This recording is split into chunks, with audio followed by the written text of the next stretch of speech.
plants are eukaryotic in nature and they are chlorophyllous plants. Intermediate position means what? Neither you can call it them as living or non-living. Virus infecting a bacterial cell. So the virus which infects a bacterial cell is called as what? Bacteriophage.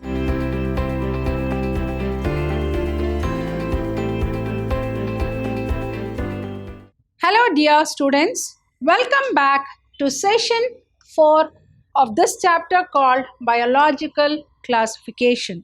Myself B. Shobharani from the Department of Biology, Vidyashram, Pre-University College, Mysore, the Temple of Excellence.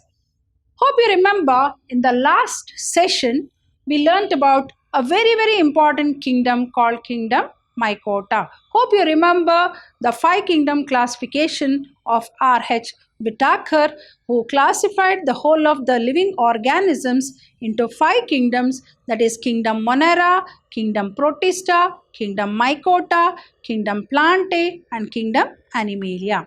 So we have already learnt about 3 very important kingdoms, that is Kingdom Monera, Kingdom Protista and Kingdom Mycota. So we'll move on to the next very important and a very fascinating kingdom called Plantae. Here you can see in this beautiful picture the various types of plants. Hope you remember plants are the beauty of this nature, and this nature could not be so very beautiful without this green plants. You know, the greenery itself is the beauty of the nature, and I think they are also very important to human beings as they are the sources of food for the human beings. So it is a bound duty to protect and conserve these plants. And you know, this whole universe or the planet Earth is made up of innumerable varieties of plants. So anyhow, in the next chapter called Plant Kingdom, we'll be dealing with the classification of the plants. Just like the animal kingdom deals with the classification of animals, the plant kingdom deals with the classification of plants. There are different types of plants like bryophytes, pteridophytes, gymnosperms, angiosperms. So the 3/4 of the plants that are existing on this planet Earth is about the angiosperm, that is a flowering plant. So they are the beauty of this beautiful nature, I can say.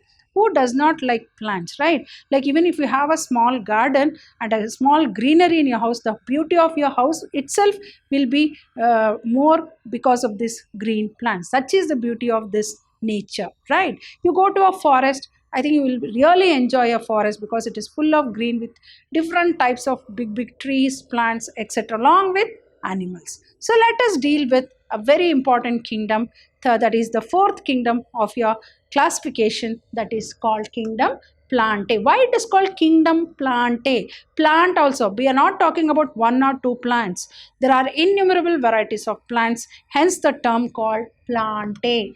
You should not tell Kingdom Plant, right? Kingdom Animalia, not animal, because you're not talking about 1 or 2 animals, innumerable varieties of animals, hence the name Kingdom Animalia. Now let us, and I think most of the characteristic features of Kingdom Plantae you all know, but still let us understand the very important features of Kingdom Plantae. It includes all eukaryotes. I think all of you know plants are eukaryotic in nature and they are chlorophyllous plants. See how different they are. Mycota was achlorophyllous without the green coloring pigment called chlorophyll. But as you know, the very important prime factor raw material for plants is what? Chlorophyll, because it absorbs the solar energy and converts it into chemical energy, that is in the form of food. So for photosynthesis, chlorophyll is very important, and chlorophyll is nothing but a green coloring pigment, hence they are chlorophyllous. So next, few members are partially heterotrophic, such as insectivorous plants. See, plants are autotrophs. Why they are called as autotrophs? They manufacture or they synthesize their own food. But sometimes they'll become heterotrophic. Like for example, imagine plants becoming heterotrophic. Animals are always heterotrophic. But that is, we depend upon the plants or the animals for our food. But in case of plants becoming heterotrophic, it's something special. Why it will become heterotrophic? For example, you have already studied about the insectivorous plants, where the plants body will get themselves modified into a special structure to trap the insects, And why? Because when they are not able to get sufficient nitrogen in the soil, then they start eating the insects and try to derive the nitrogen from the insect body, and such plants are called as insectivorous plants, like the Nepenthes or the bladderwort or Utricularia. All those are the common examples for heterotrophic mode of nutrition in case of plants, but usually they are autotrophic because they manufacture or they synthesize their own food. And for example, like as I said, bladderwort, Venus flytrap, and even in case of cuscuta, which is a parasitic plant. See, and there, I think all of you know, very, very important characteristic feature of a plant cell and an animal cell is what? The presence of a very, very important rigid wall called cell wall, which is made up of cellulose. I think all of you know the plant cell wall plays a very great role in the plant body. So cell wall is nothing but made up of cellulose, whereas in case of animal cell it is made up of plasma membrane. Here the cells are eukaryotic and contain coloring pigment called chloroplast. Chloroplast means what? Green color. But you might have come across many plants are different color, right? And they are called as chromoplants. Chromo means what? Colored pigments. Colored pigments. Like you can come across flowers. Flowers are differently colored, multicolored, and it is because of the presence of the coloring pigments called chromoplast, like phycocyanin, then xanthophyll, carotene. All these are the coloring pigments, or what we call otherwise call it as chromopigments or chromo. Then they are called as chromoplasts, right? So the cells are eukaryotic and contain what? Chloroplast, and it includes what? As I said, kingdom. Plantae means it's a very huge kingdom. The very word itself will tell you. Kingdom means what? Very huge. Comprising of different types of plants. May it be like algae, like bryophytes, like pteridophytes, pteridophytes, then gymnosperms and angiosperms. So I repeat, this kingdom Plantae includes what? Eukaryotic chlorophyllous plants. Few members, as I said, they are partially heterotrophic. They are not completely heterotrophic, partially heterotrophic, like we come across the insectivorous plants like the Venus flytrap, bladderwort, then Nepenthes, or even cuscuta, which is a parasitic plant which tries to derive the nutrition from the other host plant. Then there is, as I said, very important characteristic feature of a plant is what? Plant cell is made up of an outermost covering called cell wall, which is cellulose in nature, which is nothing but a polysaccharide, a carbohydrate. Even the prepared food of plant is called starch. As you know, they are autotrophic, and the prepared food of plants is called starch, which is also a polysaccharide. Then the cells are eukaryotic and they contain what? Chloroplast. So what are the group of plants that are included in under kingdom Plantae? That is algae, bryophytes, pteridophytes, gymnosperms and angiosperms. Now let us move on to kingdom Animalia. The beautiful, again, the organisms on this planet Earth. Here you can see in this beautiful picture a variety of animals. You can see the zebra, you can see the giraffe, you can see the elephant, right? So you can see the birds. So such is the beauty of this nature, children. So this beautiful Earth, planet Earth, is made up of plants and animals, the beautiful living organisms. So the beauty of this nature is magnified because of this presence of these beautiful plants and animals. So I can say this whole environment is will be nothing without the plants and animals. They are the very important, you can say, the factors for this beauty of this nature. Now let us study about kingdom Animalia. As I said, we should not use the word called kingdom animal because we are not talking about one or two animals. Kingdom Animalia comprises of diversified animals. Like here in picture itself you can see there are a good number of animals, right? Now moving on to the characteristic feature of kingdom Animalia. This kingdom is characterized by heterotrophic eukaryotic organisms. See, as I said, we as animals are always heterotrophic. Why? What do you mean by heterotrophy? We cannot manufacture our own food. We depend either on the plants or on the animals for our food, and hence we have what mode of nutrition? Heterotrophic mode of nutrition. And they're multicellular. As I said, we are, even the plants are multicellular organism, and even animals are multicellular. And I think, as I said, the most advantageous organisms on this planet Earth are the plants and the animals. Why we have more advantage? Because, as you know, we have millions of cells, and these cells group into tissues into organs, and organs into organ system, and that, you know, we are able to carry on different types of physiological processes because of the presence of organs, and that is because we are multicellular, right? So they are multicellular and lack cell wall. As I said, what is the difference? Presence of cell wall in plants, but absence of cell wall in case of animals. And they depend on plants directly or indirectly. Definitely, like some will eat directly the plants, or some we eat the food that is prepared from the plant. So animals either depend upon the plants directly for their food, or maybe indirectly. And as you know, digestion takes place and in an internal cavity, what we call it as what GT, that is gastrointestinal tract, or we call it as digestive system. It is called as the digestive system, right? Now, they store food in the form of glycogen and fat.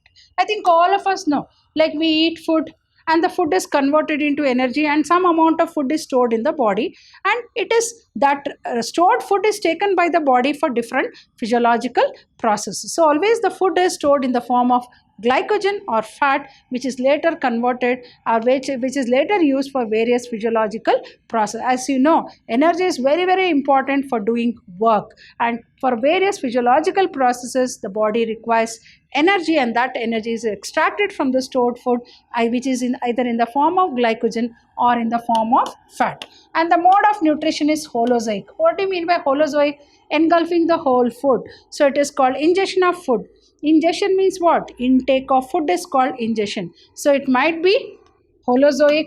And as you know, higher organisms show sensory and neuromotor mechanism. Very important. As you know, animals, particularly, like for example, you talk about the higher animals like man. We have a very important organ in our body called brain, and that is the reason why we are considered as the highest animals of the animal kingdom, because we have the thinking capacity, and that is because of the sensory and neuromotor mechanism.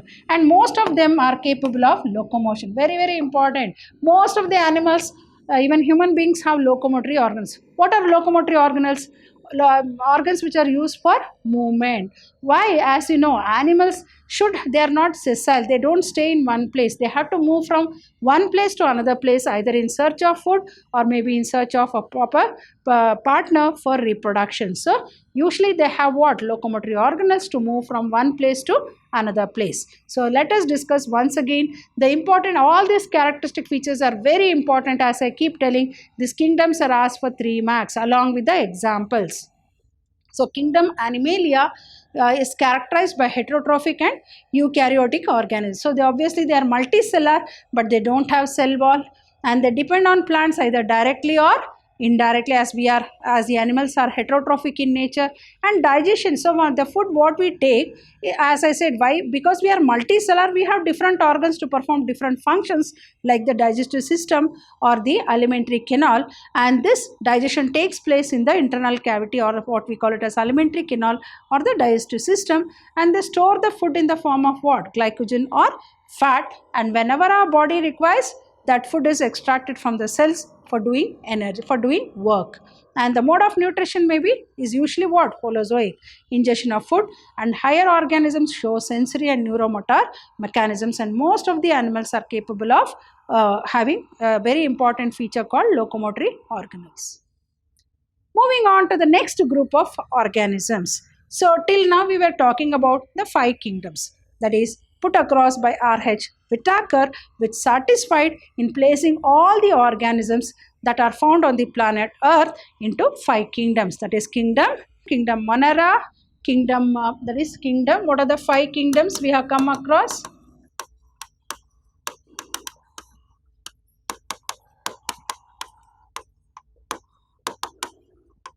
kingdom Monera, kingdom Protista, kingdom Mycota, kingdom Plantae, and fifth one called kingdom Animalia. So we have gone through all these 5 kingdoms, right? So we have come across Monera, Protista, Mycota, Plantae, and Animalia. We are moving on to a very important organisms like viruses, viroids, and lichens. Who has not heard about this word called virus? At this point of time where we are all experiencing a horrific life because of this coronavirus. I think all of you know that this virus has an intermediate position. See, neither we can place them in either kingdom Plantae nor in Animalia or in any other kingdom. Why?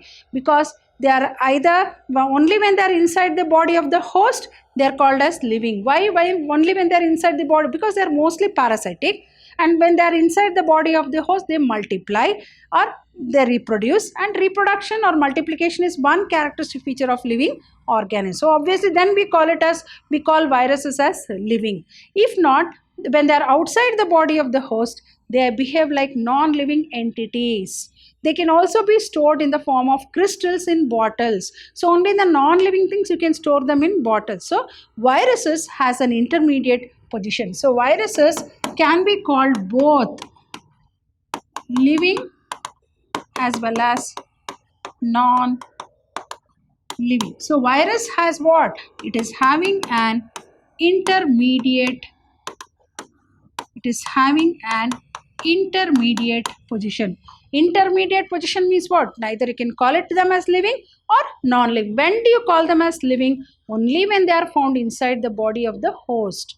When they are inside the body of the host, they multiply, they reproduce. Hence, you call them as living. So, once they are outside the body of the host, then obviously they can be stored as non-living entities as crystals, even in bottles.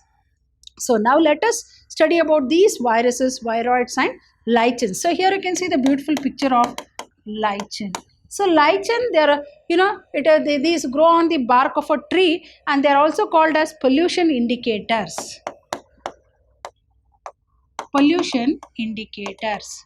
Why they are called as pollution indicators? Usually you find lichen growing on the bark of the trees where the trees are grown in an area which is free of pollution. Can you imagine lichen growing in Bangalore, Bombay, Delhi? Highly impossible. Why? Because they are the most thickly populated and polluted cities. And imagine we cannot find lichen growing there. So wherever lichen grows on the bark of the tree, it's an indication that that particular area is free of pollution. So it is a non-polluted area. So lichens also play a very great role in indicating whether the particular region is polluted or non-polluted. So anyhow, we'll be discussing about the characteristic feature of lichens. So in the 5 kingdom system classification of R.H. Whitaker, so these are not mentioned. That is, they are called as acellular organisms, namely the viruses, viroids, and the lichens. So there is no mention made about these organisms in either of these 5 kingdoms. Why? Because as I said, they have an intermediate position. Neither you can place them in any of the kingdoms because they don't satisfy the characteristic features of that particular kingdom. Moving on to viruses. Here you can see the beautiful picture of coronavirus. I think every day in news channels, in paper, media, print media, you come across this coronavirus. And even today in my class also, I am showing you the coronavirus, not to scare you or frighten you, just to make you understand what these viruses are. As every day we are hearing about this coronavirus, right? And it has baffled the life of the human beings, this virus. So imagine how deadly these viruses are. But as I said, viruses are both useful to human mankind and at the same time harmful to human mankind. As I said, the vaccines, how are they prepared? I think all of us are waiting for a vaccine for coronavirus so that we can lead a free life. But how are these vaccines produced? By taking the weak strains of the viruses only. So that means we have the better aspects of viruses as well as we have the harmful aspects of viruses. As I said, we are all experiencing right now the harmful aspects of viruses, right? So viruses, now let us understand the characteristic features of the viruses. So viruses are non-cellular, ultra microscopic. What do you mean by ultra? Ultra microscopic. Ultra means what? They are so very minute. You can see these viruses in an electron microscope. Electron microscope. These are microscopic, ultra microscopic organisms. Ultra microscopic means too very small. Too very small.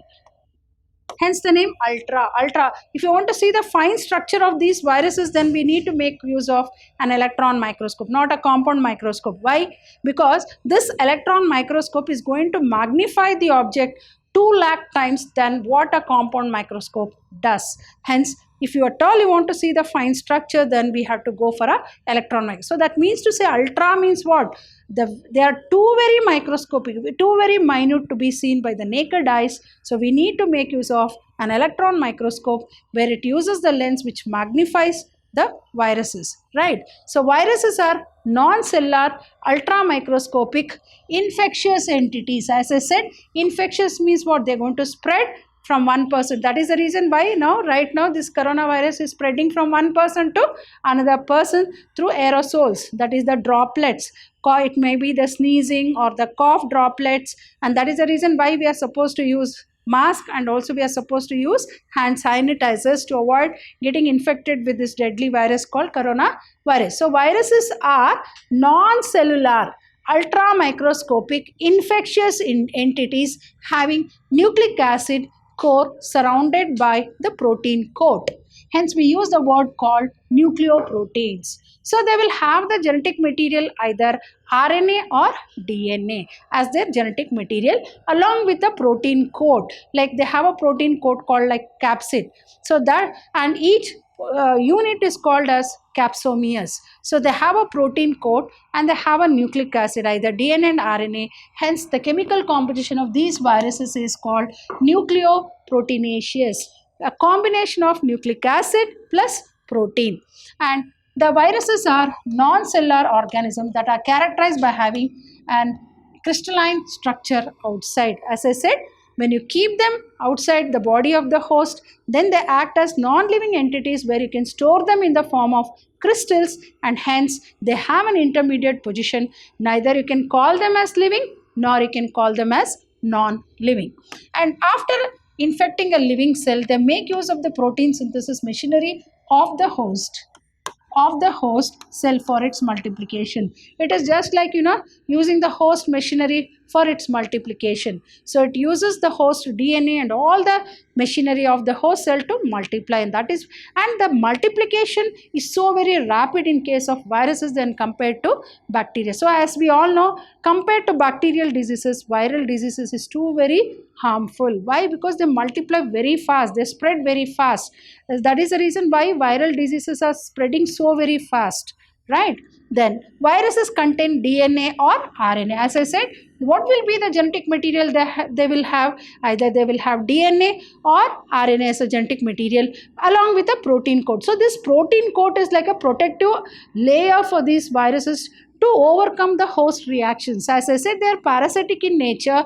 They reside in the body of the host. They need to overcome the host reactions. So how is it possible for the viruses to overcome this host reactions or the host chemicals? It is because of this very important protein coat. Hence, as I said, they are the nucleoproteins. So that is all about the viruses. I repeat, viruses are non-cellular, ultramicroscopic, infectious entities having nucleic acid core surrounded by protein coat. Hence, they are called as what?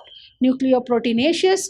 And the viruses, as I said, are non-cellular, that are characterized by having a crystalline structure when they are outside the body of the host.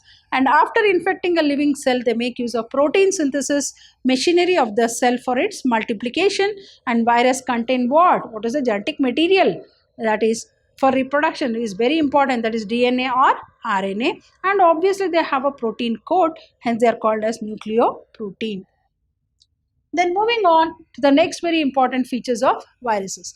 The virus here, the virus which infect plant, see, have single stranded RNA, and those infecting animals have double stranded RNA or double stranded DNA. See, here the virus will have the genetic material either as single stranded or double stranded. Here the virus which infect plant, here you can see infect plant will have single stranded, and those infecting animals will have double stranded. This is another characteristic feature of viruses. The virus, the viruses are so very, bacteria is also harmful like virus, but imagine virus infecting a bacterial cell. So the virus which infects a bacterial cell is called as what? Bacteriophage. It is called as bacteriophage. Phage means what? Virons has DNA as its genetic material. The protein coat present around the nucleic acid, as I said, it is called what? Capsid, and it is made up of several protein subunits called capsomeres. So it is having units called what? Capsomeres. So virus, as I said, causes diseases like AIDS, mumps, herpes, smallpox, influenza, etc. in human. As I said, viruses are usually parasitic in nature and they are disease causing pathogens. What do you mean by pathogens? Disease causing organisms are called as pathogens. May it be bacteria or virus or fungi or even some protozoans like Plasmodium, which causes malaria. So virus causes diseases like AIDS, mumps, herpes, smallpox. But right now we don't have this smallpox. Right now we are having this corona disease. Then among plants, they cause diseases like mosaic disease, tobacco mosaic disease, leaf rolling, leaf curling disease, yellowing and vein clearing, dwarfing, that is stunted growth. So the name virus, actually, it is called as venom. You know how the word virus has been derived? It is called venom. Venom means what? Poison. Snake poison. So it is poisonous fluid which was given by Pasteur. So who coined this word called viruses? It was Louis Pasteur, who is the man behind three very important concepts called pasteurization, sterilization, and immunization. He was also the person to coin the word called virus, and the name virus, as I said, it is called what? Venom. As I said, because they are disease causing, very harmful, very dangerous, obviously we call it as venom, or we use the word called poisonous. And Inowski recognized certain microbes or organisms of the mosaic disease in tobacco. So in tobacco, as you know, tobacco plant is a commercial crop which is also getting infected by this virus called mosaic disease, because the leaf will have patches, yellow patches, and hence the name yellow mosaic, like tiles, right? And M.W. Bezernik in 1898 demonstrated that the extract of the infected plants of tobacco could cause infection in healthy person also. As you know that, just as I said, why this coronavirus is spreading so very fast from one person to another person. So even if a unhealthy person comes in contact with a healthy person, even the healthy person will get infected with the virus. So that means it spreads very fast. It is a contagious disease. Virus is always contagious. It spreads from one person to another person. So moving on to the characteristic features once again. So as I said, virus which infect plants have either single stranded RNA and DNA or double strand. Particularly virus which infect plants will have single stranded RNA, whereas those which infect animals will have double stranded RNA or double stranded DNA. And the virus that infects bacteria is called as what? Bacteriophage, that has DNA as its genetic material, and the protein coat is called as what? Capsid, which is made up of smaller units called what? Capsomeres. And virus, as I said, it causes diseases in animals, both in plants and animals.